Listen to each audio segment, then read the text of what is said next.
In one crazy episode, a lonely old villain writes a fan story where all the characters switch genders, and somehow, it becomes part of the real show. That's right, a bad guy made up a world with a brave girl hero who fights with a sword, and it changed the whole story. Tune in because Adventure Time didn't just change cartoon rules, it broke them, and other shows saw it and followed. Hey kids! Something weird happened when Adventure Time dropped Fiona and Cake. It wasn't just a silly joke. This was the moment cartoons stopped pretending they were only for kids. Suddenly, Adventure Time wasn't afraid to mess with its own rules. What we got was a gender-flipped fever dream, and yeah, it was technically fanfiction. But here's the twist. It was fanfiction written by the villain inside the show. Ice King, the lonely old creep who steals princesses, suddenly became the awkward god of his own imaginary world. Fiona wasn't just Finn with a wig, she was a full-on power shift. She fought, joked, flirted, but on her own terms. In Cake, she wasn't just a cat with stretchy powers. She was Jake with claws, with more sass and no chill. Princess Gumball was the sweet talk stand-in for Bubblegum, but it felt off. And that was the point.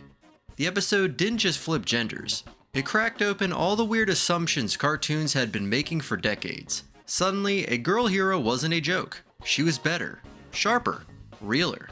And guess what? This whole idea, it came from sketches. Just doodles online from a crew member.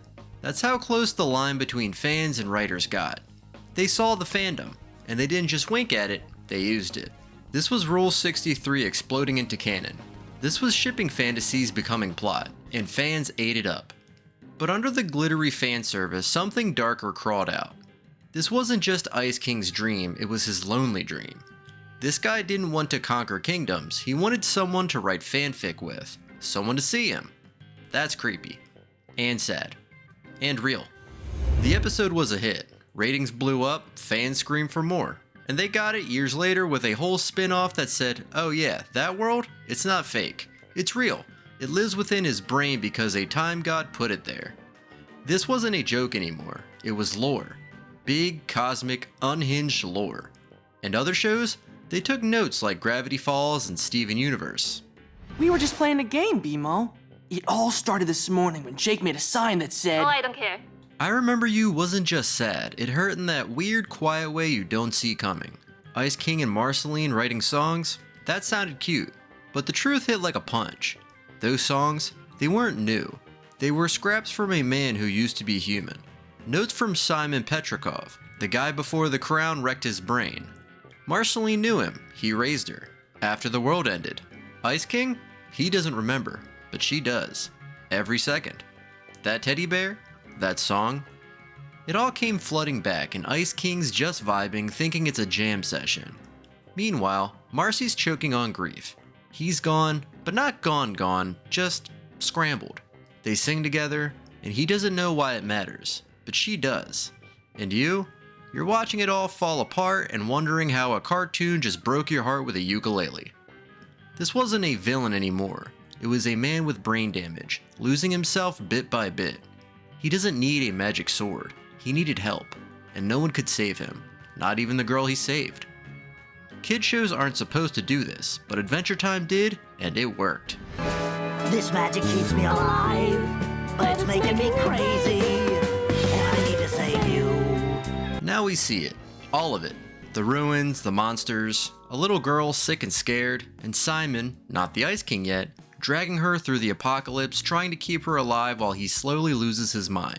That crown, it's the only thing keeping them alive, but every time he uses it, it eats away another piece of him. This is straight up the road, but animated. He sings the Cheers theme song to stay sane. Cheers, a sitcom, while fighting off mutants. That's how desperate he is to remember who he is. And in the end, he leaves her, to protect her, because he knows what's coming. It's not fantasy, it's dementia. It's Alzheimer's with magic frost. The monsters aren't the scary part, it's forgetting. And still being there, watching it happen to yourself. And the kid you love the most, you won't even remember her name.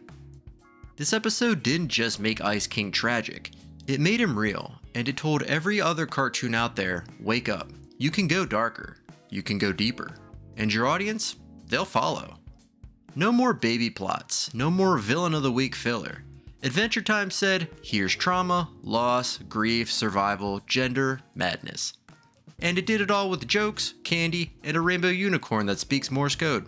Since then, this type of story has become popular in many well-known shows and games like The Last of Us and The Mandalorian. Even though Adventure Time didn't create this kind of story, it helped make it more common in other shows and games. Ouch! You see, I have to go now. Goodbye, Marcy. Wait, no! Wait!